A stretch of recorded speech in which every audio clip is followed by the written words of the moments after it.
দেখুন, আমাদের সুরক্ষিত আমরা কোনোদিনই ছিলাম না, আজও নয়, কারণ আমাদের প্রশাসন সেই সুরক্ষিত থাকার সেই ব্যবস্থাটাই তো করে না। যারা এই চিন্তায় নিয়ে এসছেন তারা কি আমাদের আবার ঊনবিংশ কেন অষ্টাদশ সপ্তদশ শতকে নিয়ে যেতে চাইছেন?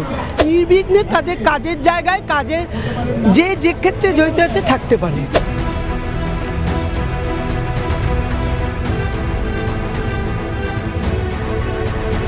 আনসেফ ফিল করছে। মেয়ে তো করে, আগে তো মানুষ। দিনের বেলায় সরকারি স্তরে কিছু মেয়েরা কাজ করলেও বিশেষত প্রাইভেট অর্গানাইজেশনগুলো তারা তো তাদের নিজস্ব পুলিশ বা নিরাপত্তারক্ষী দিতে পারবেন না।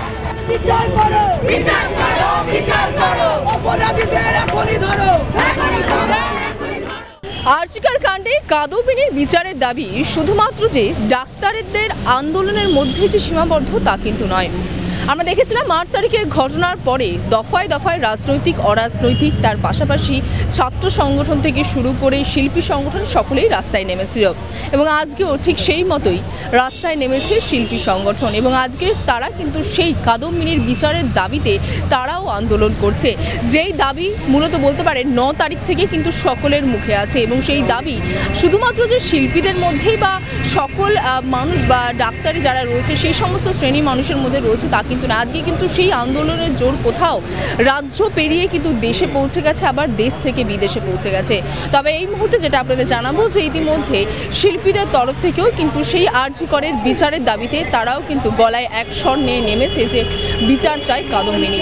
তোমাদের এখানে প্রচার বললো যে রাতে বেরোনো হয়, রাতে নৃত্যশিল্পীরা রাতেই ফেরে এবং আজকে যে ঘটনা আমরা দেখলাম আরজিকরে, আজকে 15টা দিন কেটে গেছে, এখনো পর্যন্ত কোনোরকম কোনো সুরাহা হয়নি, কোনোরকম কোনো সদুত্তর আমরা পাইনি না সুপ্রিম কোর্ট থেকে না সিবিআইয়ের তরফ থেকে। কি বলবো বিষয় নিয়ে, মানে এখন কতটা অসুরক্ষিত বোধ করছে বা এই যে কেসটা সম্পূর্ণভাবে চলছে 15 দিন ধরে সেটা নিয়ে কি বলবে? আমি প্রিয়া ব্যানার্জি, আমি একজন ডান্সার, আমি শ্রী জয়দীপ পালিতে স্টুডেন্ট। আমাদের সত্যি এখানে যে স্লোগানটা দিল, আমাদের সারাদিনের কাজ থেকেও আমাদের কাজ হলো রাত্রে। আমরা বিভিন্ন জায়গা থেকে শো করে রাত্রে ফিরি এবং আমাদের রিহার্সাল থেকেও আমাদের রাত হতেই পারে। আরজিকরে যে ঘটনাটা হয়েছে সত্যি ওটার কিছু বলার নেই। একটা মানুষ হয়ে এরকম কিছু করতে পারে মানে আমাদের কাছে অবাক। আর যার সাথে ঘটনাটা ঘটেছে সে আমাদের মানে তাদের পেশাটাই হলো আমাদের সুরক্ষা দেওয়া। সে আমাদের সুরক্ষা দিতে এসে সে নিজেই তার প্রাণটাকে মানে মেরে ফেলতে হলো। তো আজকে ডাক্তারকে হত্যা করলো না, মানে পৃথিবীর একটা মানুষকে, মানে কিছু বলার নেই। আজকে মানে এই সময় দাঁড়িয়ে কতটা এখানে কলকাতা শহরে কথা যদি কতটা সুরক্ষিত বোধ করছো? দেখুন, সুরক্ষিত আমরা একটা দেখলাম একজন অভিনেত্রীর উপর একদম সবার। দেখুন, আমাদের সুরক্ষিত আমরা কোনোদিনই ছিলাম না, আজও নয়, কারণ আমাদের প্রশাসন সেই সুরক্ষিত থাকার সেই ব্যবস্থাটাই তো করে না। হ্যাঁ, সবার ফার্স্ট আমাদের উচিত আমাদের প্রশাসনকে ঠিক হতে, ন্যায়কে ন্যায় বলা উচিত, তার ভুলকে ভুল ধরানো উচিত। তো আমার মনে হয় প্রশাসন যতদিন না ঠিক হবে, আমরা যতই আন্দোলন করি যাই করি আমরা তো সেফ কোনো দিনই থাকবো না। কারণ আজকে যারা প্রেসে জব করছে, যারা ডান্সার, যারা কল সেন্টার, বিভিন্ন পেশায় প্রত্যেকটা জায়গাতে প্রচুর নারীরা জবে থাকে। তো আপনি কটা এরকম প্রত্যেক দিন এরকম আরজিকরের মতন ঘটনা আপনি দেখুন, ডেফিনেটলি হয়। তো সবার আগে আমাদের প্রশাসনকে ঠিক হতে হবে এবং এটা ভাবতে হবে যে না, মেয়েরা কোনো খেলার বস্তু নয়। আচ্ছা, একটু আগে আমরা স্লোগানে এখানেই বললো যে আপনাদের কাজ রাতে শুরু হয়, রাতেই শেষ হয় এবং ইতিমধ্যে যে ঘটনা আমরা দেখছি যে আজকে 15 দিন পার হয়ে গেল, কোনোরকম কোনো সুরাহা হয়নি। ওপরতে রাজ্য সরকার বলছে যে মহিলাদের কাজে রাতের কাজটা একটু কম করে দিতে হয়। মানে এই সম্পূর্ণ বিষয়টি কীভাবে দেখছেন এখন? একটাই দেখছি, সেটা হচ্ছে মানে কি বলবো, যারা এই চিন্তায় নিয়ে এসছেন তারা কি আমাদের আবার ঊনবিংশ কেন অষ্টাদশ সপ্তদশ শতকে নিয়ে যেতে চাইছেন সেটা বুঝতে পারছি না। মানে কোথায় একটাই কথা বলবো, বাড়ির পুত্র সন্তানকে একই সাথে সুশিক্ষা সুনাগরিক করার সঙ্গে সঙ্গে আমাদের প্রত্যেকের দায় রাজ্যে যেন পুরুষ নারী মেয়ে পুত্র সন্তানরা সবাই যেন নির্বিঘ্নে তাদের কাজের জায়গায় কাজের যে ক্ষেত্রে জড়িত আছে থাকতে পারে। ইতিমধ্যে কোথাও কি রাতে একটা কাজের বাধা সৃষ্টি হচ্ছে না এই বিষয়গুলি?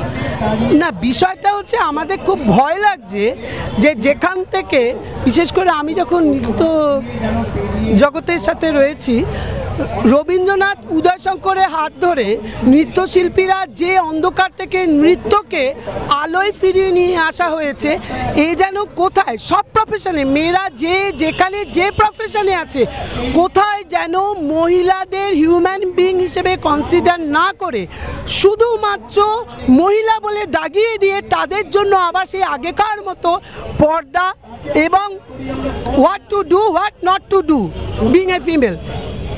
We want justice. নৃত্য করে তাদেরকে রাতেই কাজ করতে হয়, রাতেই ফিরতে হয়। আর এই মুহূর্তে কলকাতায় যে দৃশ্য আমরা দেখছি যে একজন আরজি করের একজন কর্তব্যরত ডাক্তারকে যেভাবে তাকে হত্যা করা হলো, যেভাবে ধর্ষণ করে হত্যা করা হলো, এবং আজকে 15টা দিন কেটে গেছে, তার এখনো পর্যন্ত কোনো সুরাহা হয়নি। সেই বিষয়ে কি বলবে? আর মানে এই মুহূর্তে কতটা সেফ ফিল করছো এই কলকাতায়? একজন নৃত্যশিল্পী, আমিও অতি সাধারণ নৃত্যশিল্পী, আনসেফ ফিল করছি। মেয়ে তো পরে, আগে তো মানুষ হিসেবে আনসেফ ফিল করছি সত্যি কথা বলতে। এবং আমার আন্ডারে বহু ছাত্রছাত্রী যারা পিএইচডি করছেন, আমি অধ্যাপনা করি পেশাগতভাবে, এবং বহু ছাত্রীদের সংখ্যাই বেশি। নাচ কিন্তু মূলত মেয়েরাই বেশি করে, ছেলেরাও করে কম। সেখানটা থেকে আমাদের ছাত্রছাত্রী যারা, বিশেষ করে ছাত্রী যারা, তাদের জন্য একটা চিন্তাগ্রস্ত অবস্থায় আছি। এই মুহূর্তে সুপ্রিম কোর্ট আদালতের উপর ভরসা রাখছি যে তারা জাস্টিস দিতে পারবেন বলে আশা রাখছি। এই পর্যন্ত এটুকু বলতে পারি। আচ্ছা, কোথাও একটা কাজের দিক থেকে বাধা সৃষ্টি হচ্ছে না? কারণ বাধা সৃষ্টি হচ্ছে তো, একেবারেই তাই, বাধা সৃষ্টি হচ্ছে। যদি বলা হয় যে রাত্রিবেলা মেয়েরা কাজ করবে না বা করতে পারবে না, তাতে কি হবে? দিনের বেলায় সরকারি স্তরে কিছু মেয়েরা কাজ করলেও, বিশেষত প্রাইভেট অর্গানাইজেশনগুলো, তারা তো তাদের নিজস্ব পুলিশ বা নিরাপত্তারক্ষী দিতে পারবেন না। কল সেন্টার যদি বলি, কল সেন্টার আরও একাধিক প্রচুর বিভিন্ন চাকরির ক্ষেত্রগুলো আছে। আমরা নৃত্যশিল্পীদের কথাটা যদি বলি, বহু জায়গায় প্রোগ্রাম করে রাত করে বাড়ি ফিরতে হয়, এবং রাত করে বাড়ি ফেরার ক্ষেত্রে সাধারণ যানবাহনের উপর ভরসা রাখতে হয়। এবং সাধারণ যানবাহন রাত, এইটা যদি বলে দেওয়া হয়, বা বিশেষ করে চাকরির ক্ষেত্রগুলোতে যদি বলে দেওয়া হয় রাতে মেয়েরা কাজ করবে না, তাহলে আগামী দিনে ভগবান না কোনো রকম যদি দ্বিতীয়বার ঘটে, তখন তো সরকার এটা বলতে পারে আমরা তো বলে দিয়েছিলাম যে রাত্রিবেলা মেয়েরা কাজ করবে না, মানে এখন করেছে সেই দায়ী। কিন্তু অনুষ্ঠানগুলো কিন্তু মাথায় রাখবেন মূলত রাত্রেই হয়। যে কোনো অনুষ্ঠান, সঙ্গীত হোক, নৃত্য হোক, রাতেই হয়। তাতে তো তাহলে আর মেয়েরা সেফ ফিল করছে না বা করতে পারবে না। এ আর একটা বিপত্তি, সেই বিপত্তিটাকে সামলাতে গিয়ে আর এক বিপত্তি একটা ডেকে আনা হচ্ছে। এটা দুঃখজনক এবং দুর্ভাগ্যজনকও বটে।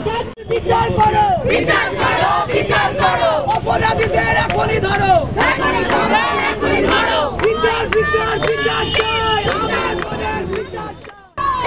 রাতে কাজ শুরু হয়, রাতেই কাজ শেষ হয়, এবং রাতেই বাড়ি ফিরতে হয়। আমি কথা বলছি নৃত্যশিল্পীদের, যে নৃত্যশিল্পীদের কিন্তু আজকে মূলত এই আরজিকর কাণ্ডের প্রতিবাদের সুর দেখা যায় তাদের গলাতেও, এবং দেখা যাচ্ছে যে তাদের কিন্তু এখন এই বিষয়টি একটি প্রশ্ন হয়ে দাঁড়িয়েছে যে আর ঠিক কতদিন গেলে পারে আরজিকর কাণ্ডে যে মূলত মহিলা চিকিৎসক রয়েছেন, যাকে যে নারকীয়ভাবে হত্যা করা হয়েছিল, সেই হত্যাকাণ্ডের বিচার পাবে। এবং এই প্রশ্ন শুধুমাত্র তাদের নয়, একদম বলতে পারেন যে দেশ থেকে বাইরে গোটা বিশ্বের মানুষের কিন্তু এই নজর রয়েছে এই প্রশ্নের উপরে, যে ঠিক আজকে 15 দিন পার হয়ে গেছে, এখনো পর্যন্ত কোনো রকম কোনো সুরাহা হয়নি। ঠিক আর কতদিন তাদের অপেক্ষা করতে হবে যে বিচার রয়েছে, যে বিচারের দাবিতে তারা পথে নেমেছে, সেই বিচারের জন্য। ক্যামেরায় রিতমের সঙ্গে নীলম দাস রিপোর্টিং, বাংলাহান, কলকাতা।